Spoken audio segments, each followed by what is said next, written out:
En el 2021 se terminó por sentenciar algo que ya se veía venir desde hace ya un muy buen tiempo: el descenso del Sportivo Luqueño, uno de los clubes más populares del fútbol paraguayo y con una de las más grandes hinchadas del balompié nacional. La noche del 11 de diciembre del 2021, los habitantes de la República de Luque se encontraban viviendo en carne propia algo parecido a una película de terror, pues un humilde equipo del barrio Jara de Asunción se encargaba de vencer al club más representativo de la ciudad de Luque y 3 veces campeón del fútbol paraguayo para mandarlo directamente a la B en el año de su centenario. El día de hoy vamos a repasar un poco de la historia del Sportivo Luqueño y desglosaremos sus últimos años, que ocasionaron su descenso a la segunda división. Sin más que decir, comencemos. El Club Sportivo Luqueño fue fundado el 1 de mayo de 1921 con la fusión de 3 clubes acérrimos rivales de la ciudad homónima: Marte Atlético, El Vencedor y el Club General Aquino.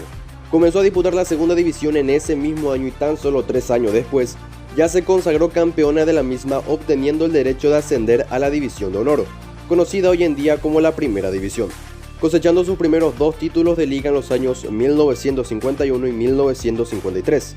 Luego de aquello vinieron algunos años de inestabilidad entre la segunda y primera división, hasta que en 1968 volvió a ascender para desde 1969 ser un habitual en la primera división. A pesar de esto, el Chanchón no pudo cosechar ningún título en esos años, aunque estuvo cerca de lograrlo en varias ocasiones. El Cureluque hace de local en el Estadio Feliciano Cáceres y fue el club semillero de los más grandes futbolistas paraguayos, citando por ejemplo a José Parodi, Raúl Vicente Amarilla, Julio César Romero Romerito y el 3 veces mejor del mundo José Luis Chilavert. Tuvieron que pasar 54 largos años para que el Sportivo Luqueño vuelva a saborear la gloria, tras consagrarse campeón del torneo Apertura 2007, con una impresionante racha de 16 partidos seguidos sin perder y encadenando 9 triunfos consecutivos. El partido que lo coronaría como el monarca del fútbol paraguayo se daría el 24 de junio del 2007, cuando en un complicado partido ante un siempre defensivo Tacuarí, el Chanchón sacó la mística y a lo Luque, con gol de cabeza de Julio Ortellado a los 87 minutos de partido, lograban la victoria por la mínima diferencia y desataban el júbilo entre los aficionados auriazules y en toda la República de Luque. El Sportivo Luqueño volvía a gritar campeón tras más de medio siglo de espera.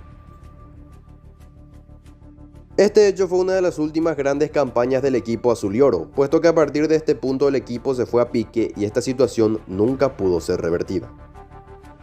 En el 2011 el Luqueño fue por lejos el peor equipo de la primera división tras una horripilante campaña tanto en la apertura como en la clausura, que lo terminaron colocando en la última ubicación de la tabla acumulativa con solo 35 puntos en 44 partidos y un escandaloso menos 33 de diferencia de goles, siendo superados en puntos incluso por General Caballero y 3 de Florero, equipos que descendieron de categoría justamente en ese año.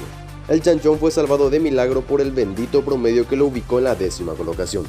Al año siguiente tuvieron una campaña más decente, culminando en la 7ª ubicación con 59 puntos en 44 juegos, elevando un poco también el pésimo promedio que tenía en la temporada anterior. Para el 2013 ocurrió casi lo mismo que un año antes.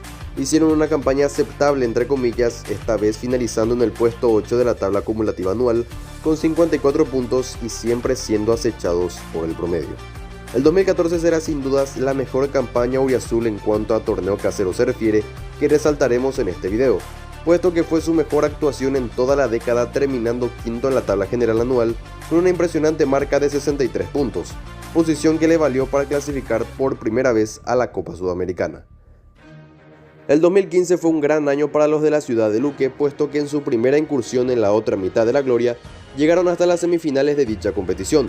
Debutaron ante el modesto Aurora de Bolivia, logrando pasar de fase sin complicaciones tras vapulearlos en el global por 7-2. De igual forma, en la segunda ronda logró vencer con comodidad tanto en la ida como en la vuelta al Deportivo La Guaira por marcador global de 5-1. Más difícil la tuvieron en octavos de final, donde le ganaron por 1-0 en la ida al Deportes Tolima con gol de Luis Miño y lograron un sufrido empate a 1 en la vuelta. Con todo esto, Luque seguía escalando de fases y se enfrentaba en cuartos al Paranaense de Brasil, en donde la ida en Curitiba caerían por la mínima diferencia. Sin embargo, empujados por toda su gente, el Sportivo Luqueño revirtió el marcador y ganó por 2-0 para acceder a su histórica primera semifinal por Copa Internacional.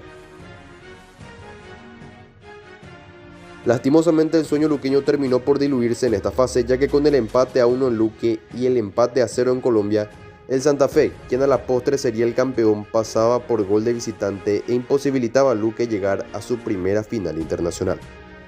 En cuanto a torneo local se refiere, el auriazul hizo una buena campaña en el Apertura, terminando en la quinta posición, aunque en el Clausura se terminó distrayendo con la Copa Sudamericana y acabó en la novena ubicación.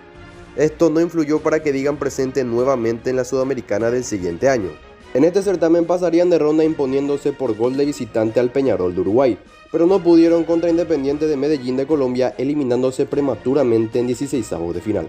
Sin embargo, a nivel local en el 2016 volvieron a realizar una campaña regularmente decente, ubicándose por encima de los comprometidos y debajo de los pretenciosos, volviendo a quedarse con un boleto para disputar su tercera Copa Sudamericana de manera consecutiva. Algunos jugadores resaltantes en estos años de relativa estabilidad fueron Jorge Ortega, figura en la Copa Sudamericana, Guido Divani, Pablo Ceballos, entre otros. En la apertura del 2017 no fue fácil, ya que iniciaron siendo dirigidos por Héctor Marecos para terminar el certamen con Javier Sanguinetti. El equipo auriazul finalizó penúltimo en la tabla con solo 17 puntos. En cuanto a Copa Sudamericana, el equipo tampoco levantó cabeza y quedó eliminado en primera fase tras empatar en el global con el Deportivo Cali, pero sucumbir por gol de visitante. Las cosas mejoraron en el Clausura, donde el equipo logró reponerse cosechando 33 unidades, terminando quinto en la tabla de posiciones, hecho que nuevamente le alcanzó raspando para meterse en la Copa Sudamericana del 2018. En dicha competición correría nuevamente con la mala suerte de la eliminación prematura en primera fase, esta vez contra el Deportivo Cuenca por 6-5 en tanda de penales tras igualar a 2 en el global. En este año fue donde empezaron las pésimas campañas que finalmente terminaron hundiendo al equipo en su sitial actual, ya que a nivel local en el 2018 apenas hizo 46 puntos en 44 partidos, quedando fuera de toda competencia internacional, salvándose del descenso en las últimas fechas y gracias también a sus actuaciones en las temporadas pasadas que lo ayudaron en el promedio. En el 2019, si bien no hizo una campaña demasiado mala, solamente superó a 4 equipos que posteriormente iban a descender, tanto en dicha temporada como en la siguiente, siendo estos Santaní, Capiatá, San Lorenzo y General Díaz. Terminó octavo en el acumulativo, por lo que obtuvo el último cupo para la Sudamericana del 2020, en donde logró imponerse con muchas complicaciones al modesto Mineros de Guayana de Venezuela, pero su suerte se la acabó en la segunda fase tras caer por global 3-2 ante Defensa y Justicia. En medio de la pandemia, el Sportivo Luqueño solo acumuló 36 puntos de 33 partidos disputados en el campeonato local, recordando que en el Clausura, a causa del COVID-19, se hizo un torneo de liguilla donde el Chanchón no logró pasar a las rondas finales, salvándose de milagro del descenso en la tabla de promedios. Y así es como llegamos al capítulo final de la agonía de Luqueño. Año 2021, en el año de su centenario, el equipo auriazul, como en los últimos años, hizo una de sus más nefastas campañas en el torneo local, donde solo cosechó 39 puntos entre apertura y clausura, terminando penúltimo en la tabla general solamente por encima de River Plate, quien fue por lejos el peor de todos. Ante esto, y debido a que el campeonato solo tuvo 10 equipos, el que terminaba penúltimo tenía una última chance de quedarse en la primera división, que era la de disputar el partido de promoción ante el cuarto mejor de la división intermedia, que en este caso era el Sportivo Meliano. En el partido de ida disputado en el Defensores del Chaco, parecía que las cosas le sonreían al auriazul, cuando a los 16 minutos Walter Ortiz, con un golazo de tiro libre, adelantaba al Sportivo Luqueño. Sin embargo, esto solo sería un espejismo de lo que en verdad estaba por suceder, ya que rápidamente Jorge Jiménez empataba el partido a los 21 minutos tras una anulación previa de un gol que al final el VAR terminó convalidando. A los 63, la gran figura de la B azulada, Alex Arce, daba vuelta al partido para el ameliano con un golazo, y nuevamente Jorge Jiménez a los 71 anotaba el tercero que ponía contra las cuerdas al Cureluque, que logró recortar distancias a los 76 con gol de Marcelo Palau. Así se terminaba el juego y el abismo se veía cada vez más cerca.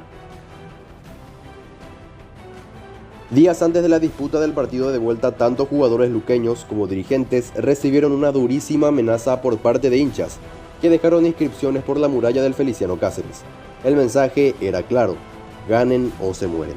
A todo esto, tan solo 3 días antes del definitorio partido, fue presentado Miguel Sazú como nuevo DT del auriazul, tomando la responsabilidad de intentar salvar al equipo, aquel mismo técnico que hace poco más de 14 años atrás había comandado al plantel campeón del 2007. 11 de diciembre del 2021, mismo escenario, partido de vuelta por la promoción entre el Sportivo Luqueño versus el Sportivo Meliano. Los hinchas de Luque acompañaban a su equipo con la esperanza de una posible salvación. La escuadra azul y oro saltaba a la cancha proponiendo las primeras llegadas de gol y estando cerca de anotar, pero sin claridad. Esto fue aprovechado por el equipo del Barrio Jara, que se adelantó en el tanteador a los 42 minutos con gol de Jorge Jiménez. La desesperación se sembró en los jugadores de Luqueño, que se volcaron completamente al ataque para revertir el marcador y por lo menos ir a penales. El gol por fin llegaba a los 77 con un remate de Rodrigo Castro. Los auriazules empujaron y empujaron, pero ya era tarde. Irremediablemente el partido se terminaba y el Sportivo Luqueño sucumbía por global de 4-3, cayendo al abismo de la segunda división. Final del partido, final del compromiso. Ameliano asciende a primera división. Este equipo respetable que se impuso ante Sportivo Luqueño, ante un conjunto con historia, un equipo de barrio que sí, que mantuvo los códigos barriales. Ameliano a la máxima categoría del fútbol paraguayo y Sportivo Luqueño a la intermedia. Una pena sinceramente lo ocurrido con el Sportivo Luqueño, un equipo sumamente maltratado por sus malos dirigentes que nunca se tomaron en serio a esta institución. No hablé de esto en el video, ya que difícilmente sale a la luz información de la corrupción dirigencial que gira en torno al club, pero todas estas malas decisiones se vieron reflejadas con el descenso a la segunda categoría. Para que se hagan una idea, según fuentes periodísticas de Versus, desde el año 2011 hasta el 2021, el Cureluque fichó a 226 jugadores, que casi la mayoría pasaron sin pena ni gloria por la institución, y cambiaron de entrenador en 41 ocasiones, con un promedio de nuevo DT cada 98 días. Una verdadera burla para cualquier intento de proyecto serio. Esperemos que por el bien del fútbol paraguayo el Sportivo Luqueño vuelva a la primera división, y que lo ocurrido sirva de lección para las nuevas administraciones venideras. Esta ha sido la historia y la decadencia del Sportivo Luqueño.